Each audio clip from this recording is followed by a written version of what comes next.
एक बच्चा लिख रहा है रॉन्ग। तेरी तो जाते हुए चप्पल खाएगा क्या मेरे से?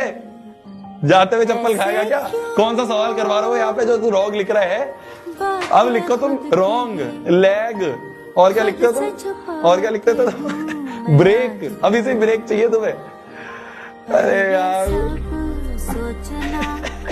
जस्टिस और लेग, रिपीट, ब्रेक। अब बोला मेरे बच्चे, मेरे बच्चे, तुम भी यार बिल्कुल ही है।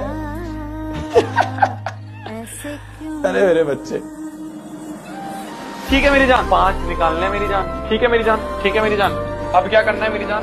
तो देखो मेरी जान, अब क्या है मेरी जान, इसको अगर हम माइनस करें तो क्या बनेगा मेरी जान? 2 इक्वेशन जब माइनस होती है ना मेरी जान, ठीक है मेरी जान। पर मेरी जान 0 0 तो तूने खुद लगाए, देखो मेरी जान, क्योंकि डिनोमिनेटर का सेम नहीं है मेरी जान।